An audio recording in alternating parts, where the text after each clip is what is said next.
जय हिंद दोस्तों, स्वागत है आप सभी का आपके अपने यूट्यूब चैनल क्रैक एग्जाम में। दोस्तों आज हम पढ़ने वाले हैं इतिहास का महत्वपूर्ण टॉपिक पाषाण काल। दोस्तों यह एक ऐसा टॉपिक है जहां शरीर पत्र की परीक्षा में 1 से 2 प्रश्न बनते ही बनते हैं। दोस्तों मैंने इस वीडियो में पाषाण काल के टॉप 50 क्वेश्चन लिए हैं और जितने भी क्वेश्चन हैं ये सभी क्वेश्चन सेक्टर इंपॉर्टेंट हैं और परीक्षा की दृष्टि से अति महत्वपूर्ण है। तो दोस्तों आप लोग से निवेदन है वीडियो को बिना स्किप किए शुरू से अंत तक जरूर देखिएगा और वीडियो अच्छा लगे तो प्लीज़ चैनल को सब्सक्राइब करना मत भूलिएगा। चलिए दोस्तों प्रश्न की शुरुआत करते हैं। आज का हमारा पहला प्रश्न है, पाषाण काल को कितने भागों में बांटा गया है। दोस्तों जो पाषाण काल है उसको तीन भागों में बांटा गया है। पहला जो है पूरा पाषाण काल है, दूसरा जो है मध्य पाषाण और तीसरा जो है नव पाषाण काल है। यदि हम बात करते हैं दोस्तों इसकी अवधि की, तो पूरा पाषाण काल है उसकी अवधि 26 लाख से 9000 ईसा पूर्व, कितना 26 लाख से 9000 ईसा पूर्व तक था। यदि हम बात करते हैं मध्य पाषाण काल की अवधि की, तो 9000 ईसा पूर्व से 4000 ईसा, कितना 9000 ईसा पूर्व से 4000 ईसा पूर्व तक था। यदि बात करते हैं नव पाषाण काल की अवधि की, नव पाषाण का जो अवधि था वह 4000 ईसा पूर्व से 2500, कितना 4000 ईसा पूर्व से 2500 ईसा पूर्व तक था। अगला प्रश्न है, पूरा पाषाण काल को कितने भागों में बांटा गया है। दोस्तों जो पूरा पाषाण काल है उसको भी 3 भागों में बांटा गया है। पहला जो है निम्न पूरा पाषाण काल है, दूसरा जो है मध्य पूरा पाषाण काल है और तीसरा जो है उच्च पूरा पाषाण काल है। जो निम्न पूरा पाषाण काल है दोस्तों उसकी अवधि है 26 लाख से 50,000 ईसा पूर्व, कितना 26 लाख से 50,000 ईसा पूर्व है। यदि बात करते हैं मध्य पूरा पाषाण काल की, तो मध्य पूरा पाषाण की जो अवधि है वह 50,000 से 40,000 ईसा पूर्व है। यदि बात करते हैं उच्च पूरा पाषाण काल की, उसकी अवधि कितनी है 40,000 से 9,000 ईसा पूर्व तक है। अगला प्रश्न है, पाषाण युगीन अनुसंधान आरंभ करने का श्रेय किसे दिया जाता है। तो दोस्तों इसका राइट आंसर है रॉबर्ट ब्रूसफुट को पाषाण युगीन अनुसंधान आरंभ करने का श्रेय दिया जाता है। अगला प्रश्न है, मानव इतिहास का प्रारंभिक काल क्या कहलाता है। तो दोस्तों जो मानव इतिहास है उसका प्रारंभिक काल पूरा पाषाण काल कहलाता है। अगला प्रश्न है, प्राचीन भारत के औजार को अन्य शस्त्र बनाने के लिए किस पदार्थ का प्रयोग किया जाता है। तो दोस्तों प्राचीन भारत में जो है औजार और अन्य शस्त्र बनाने के लिए पत्थर का प्रयोग किया जाता था। Very very most important question दोस्तों, इसे ध्यान में रखिएगा। अगला प्रश्न है, प्राचीन भारतीय भौगोलिक मान्यता के अनुसार भारतवर्ष किस द्वीप का खंड था। तो दोस्तों इसका राइट आंसर है जम्बू द्वीप का, किसका जम्बू द्वीप का खंड था। अगला प्रश्न है, सर्वप्रथम मानव सदृश प्राणी जो होमो सेपियंस की प्रजाति के रूप में भिन्न था उसे सामान्यतः किस रूप में जाना जाता है। तो दोस्तों इसका राइट आंसर है पिथेकैंथ्रोपस, कौन सा पिथेकैंथ्रोपस के रूप में जाना जाता है। अगला प्रश्न है, भारत में मानव ने सर्वप्रथम साक्ष्य कहाँ से प्राप्त हुए। तो दोस्तों जो भारत में मानव के सर्वप्रथम साक्ष्य प्राप्त हुए थे वह कहाँ से, हथनौरा नर्मदा नदी घाटी से, कहाँ से, हथनौरा नर्मदा नदी घाटी से प्राप्त हुए थे। अगला प्रश्न है, पाषाण संस्कृति से लेकर हड़प्पा सभ्यता की संस्कृति अवशेष किस पुरास्थल से प्राप्त होते हैं। तो दोस्तों इसका राइट आंसर है मेहरगढ़ से, कहाँ से, मेहरगढ़ से दोस्तों पाषाण संस्कृति से लेकर हड़प्पा सभ्यता तक की संस्कृति अवशेष प्राप्त होते हैं। अगला प्रश्न है, जूते हुए खेत का साक्ष्य किस पुरातात्विक स्थल से प्राप्त होता है। तो दोस्तों जो जूता हुआ खेत के साक्ष्य प्राप्त होता है वह कालीबंगा से, कहाँ से, कालीबंगा से प्राप्त होता है। यदि हम बात करते हैं दोस्तों जो है काली मिट्टी के मकान और गोलाकार गड्ढों के साक्ष्य कहाँ प्राप्त होते हैं। तो कहाँ से, इनाम गाँव से, कहाँ से, इनाम गाँव से। यदि बात करते हैं इनाम गाँव कहाँ से, तो महाराष्ट्र राज्य में, कहाँ, महाराष्ट्र राज्य में। अगला दोस्तों, सबसे बड़ा ताम्र पाषाणिक स्थल के साक्ष्य कहाँ प्राप्त होते हैं। तो दोस्तों सबसे बड़ा ताम्र पाषाणिक स्थल है वह दायमाबाद, कहाँ से, दायमाबाद महाराष्ट्र से प्राप्त होता है। यदि बात करते हैं चित्रित काले मृदभांड के प्रमाण के साक्ष्य कहाँ मिलते हैं। तो कहाँ, नवदा टोली, कहाँ, नवदा टोली महाराष्ट्र में मिलते हैं। अगला है, पटसन का प्रथम साक्ष्य और लाल तल पर काली डिजाइन वाले चक्र निर्मित बर्तन के साक्ष्य कहाँ प्राप्त होते हैं। तो कहाँ प्राप्त होते हैं, नेवासा, कहाँ, नेवासा महाराष्ट्र से प्राप्त होते हैं। अगला दोस्तों, काली मृदभांड के सफ़ेद राखी चित्रों के सजे साक्ष्य कहाँ प्राप्त होते हैं। तो ताम्रवती, कहाँ से, ताम्रवती राजस्थान से। Very very most important question दोस्तों, इन सभी को ध्यान में रखिएगा। अगला प्रश्न है, बृहद पाषाण स्मारकों की पहचान किस रूप में की गई है। तो दोस्तों जो बृहद पाषाण स्मारकें हैं उनकी जो पहचान की गई मृतकों को दफनाने के स्थान, किसके, मृतकों को दफनाने के स्थान के रूप में की गई है। अगला है, प्राचीनतम अस्थायी जीवन के प्रमाण कहाँ से प्राप्त होते हैं। दोस्तों प्राचीनतम अस्थायी जीवन के प्रमाण प्राप्त होते हैं वह मेहरगढ़ से, कहाँ से, मेहरगढ़ से प्राप्त होते हैं। अगला प्रश्न है, मनुष्य ने सर्वप्रथम किस धातु का प्रयोग किया था। दोस्तों, जो मनुष्य है वह सर्वप्रथम तांबा, कौन सा धातु का, तांबा धातु का प्रयोग किया था। यदि बात करते हैं कि मनुष्य ने सर्वप्रथम किस औजार का प्रयोग किया था, तो कुल्हाड़ी का। किसका, कुल्हाड़ी का। Very very most important question दोस्तों, इसे ध्यान रखिए, यह प्रश्न कई बार परीक्षा में पूछा गया है। अगला प्रश्न है, प्रस्तर युग जिसे हम स्टोन एज के लोगों का प्रथम घरेलू पशु कौन सा था। अगला प्रश्न है, प्रस्तर युग जिसे हम स्टोन एज के नाम से जानते हैं, उन लोगों का प्रथम घरेलू पशु कौन सा था, तो कुत्ता था। क्या था, कुत्ता था। यदि हम बात करते हैं, प्रश्न यहाँ से भी ऐसे बन सकता है कि आदिमानव का प्रथम पालतू पशु कौन था, कुत्ता था। क्या था, कुत्ता था। इसे ध्यान में रखिएगा। अगला प्रश्न है, उत्क्रमित प्रमाणों के अनुसार पशुपालन का प्रारंभ किस काल से माना जाता है। तो दोस्तों, जो पशुपालन है वह मध्य पाषाण काल से, कौन से पाषाण काल से, मध्य पाषाण काल से माना जाता है। अगला प्रश्न है, मध्य पाषाण काल में पशुपालन के प्राचीनतम साक्ष्य कहाँ से प्राप्त होते हैं। तो दोस्तों, जो मध्य पाषाण काल है इसमें पशुपालन के प्राचीनतम साक्ष्य आदमगढ़ से, कहाँ से, आदमगढ़ से प्राप्त होते हैं। Very very most important question दोस्तों, इसे ध्यान में रखिएगा।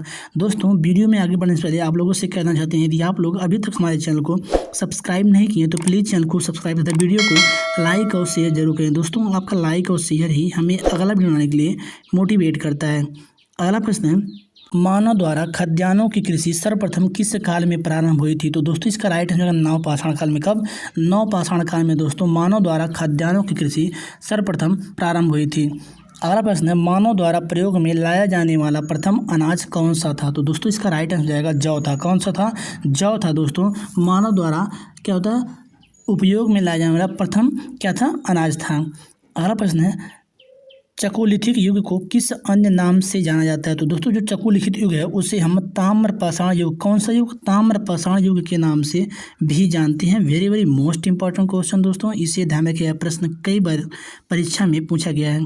अगला प्रश्न है, भारतीय पुरातत्व सर्वेक्षण के प्रथम महानिदेशक कौन थे। तो दोस्तों, इसका राइट आंसर जाएगा जॉन मार्शल। कौन थे, जॉन मार्शल दोस्तों भारतीय पुरातत्व सर्वेक्षण के प्रथम महानिदेशक थे।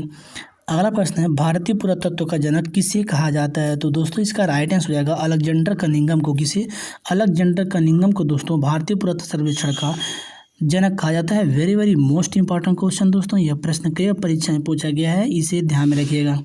अगला प्रश्न, भारत के किस आरंभिक पुरा पाषाण युग के शिलाश्रय से सर्वाधिक चित्र प्राप्त होते हैं। तो इसका राइट आंसर होगा भीमबेटका से। कहाँ से, भीमबेटका से दोस्तों आरंभिक पुरा पाषाण युग के शिलाश्रय से सर्वाधिक चित्र प्राप्त हुए हैं।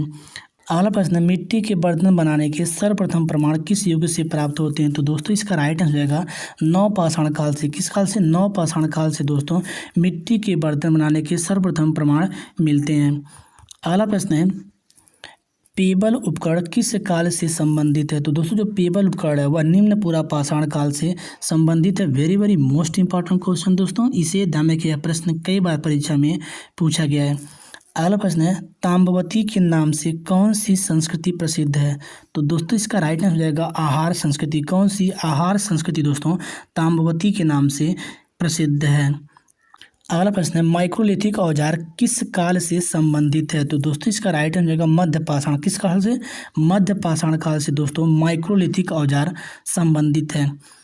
अगला प्रश्न है, बेलन घाटी से प्राप्त औजार किस काल से संबंधित हैं। तो इसका राइट आंसर जाएगा निम्न पाषाण काल से। किस काल से, निम्न पाषाण काल से दोस्तों बेलन घाटी से प्राप्त औजार संबंधित हैं। अगला प्रश्न है, मानव की शिकार और खाद्य संग्रह की अवस्था किस काल से जुड़ी हुई। तो इसका राइट आंसर जाएगा पूरा पाषाण। किस काल से, पूरा पाषाण काल से दोस्तों मानव के शिकार और खाद्य संग्रह की अवस्था जुड़ी हुई है। अगला प्रश्न है,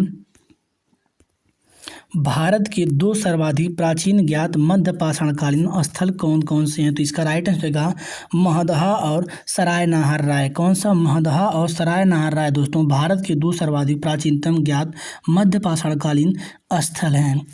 अगला प्रश्न है, आधुनिक मानव होमोसोपियंस का प्रादुर्भाव किस काल में हुआ था। तो इसका राइट आंसर रहेगा उच्च पाषाण काल में। किसमें, उच्च पाषाण काल में दोस्तों आधुनिक मानव होमोसोपियंस का प्रादुर्भाव हुआ था। अगला प्रश्न है, क्वार्टजाइट पत्थरों के स्थान पर जैस्पर, चार्ट आदि के पत्थर सर्वप्रथम प्रयुक्त हुए थे।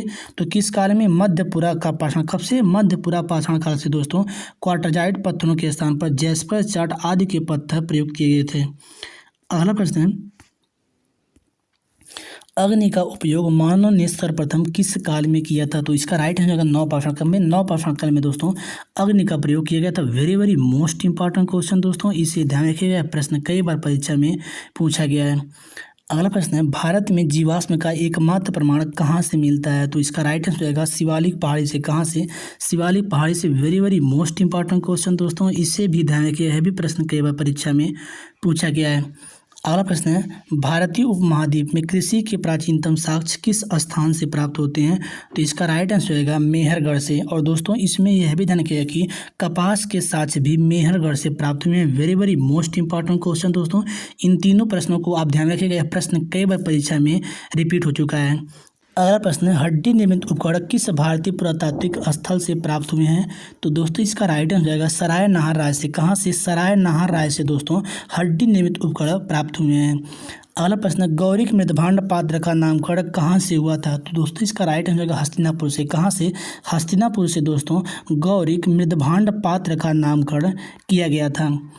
अगला प्रश्न है, कब्रों में मालिक के साथ कुत्ते अपनाने के साथ कहाँ से प्राप्त हुए हैं? तो दोस्तों इसका राइट आंसर होगा बुर्ज होम जम्मू कश्मीर से। Very very most important question दोस्तों, इसे ध्यान के यह प्रश्न कई बार परीक्षा में पूछा गया है। अगला प्रश्न है, कृषि व पशुपालन के साथ हड्डी निर्मित औजार दूसरे मृदभांडों के प्रमाण सिलबट्टा व हड्डी से निर्मित सुई के साथ कहाँ से प्राप्त हुए हैं? तो दोस्तों इसका राइट आंसर आएगा गुफ कराल जम्मू कश्मीर से। कहाँ से? गुफ कराल जम्मू कश्मीर से दोस्तों कृषि व पशुपालन के साथ हड्डी निर्मित औजार दूसरे मृदभांडों के प्रमाण सिलबट्टा व हड्डी से निर्मित सुई के साथ प्राप्त हुए हैं। अगला प्रश्न है, गेहूं के 3 व जौ की 2 किस्म की खेती के प्रमाण कच्ची ईंटों की आयताकार मकान और प्राचीनतम अस्थायी जीवन के साक्ष्य कहाँ से मिलते हैं?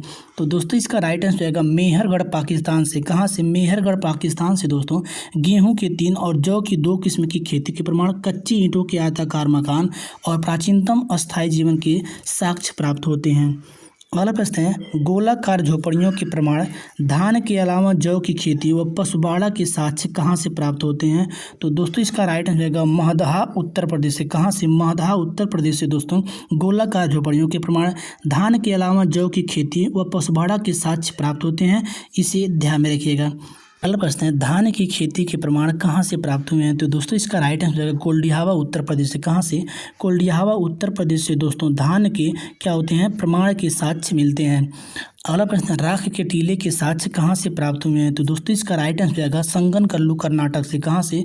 कर्नाटक के बल्लारी जिला के संगनकल्लू स्थान से राख के टीले के साक्ष्य प्राप्त हुए हैं। अगला प्रश्न, राख की ढेर व निवास स्थल की साक्ष्य कहाँ से प्राप्त हुए हैं? तो दोस्तों इसका राइट आंसर होगा पिकलीहल कर्नाटक से। कहाँ से? पिकलीहल कर्नाटक से दोस्तों राख की ढेर व निवास स्थान के साक्ष्य प्राप्त हुए हैं।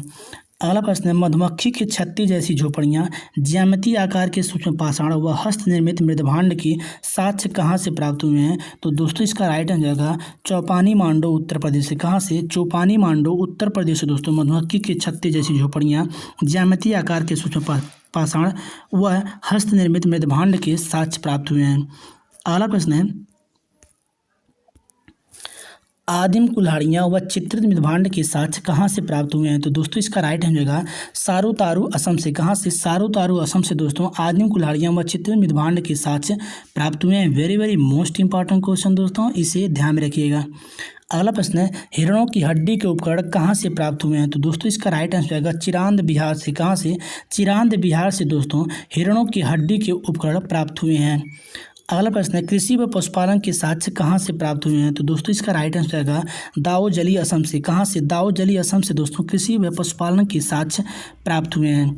अगला प्रश्न है, नवपाषाण काल शब्द का सर्वप्रथम प्रयोग कब किया गया था? तो दोस्तों इसका राइट आंसर आएगा 1865 में। कब? 1865 में दोस्तों नवपाषाण काल शब्द का प्रयोग किया गया था। और किसके द्वारा? सर जॉन लुबाक के द्वारा। किसके द्वारा? सर जॉन लुबाक के द्वारा दोस्तों नवपाषाण काल शब्द का प्रयोग सर्वप्रथम किया गया था। कब किया गया था? 1865 में।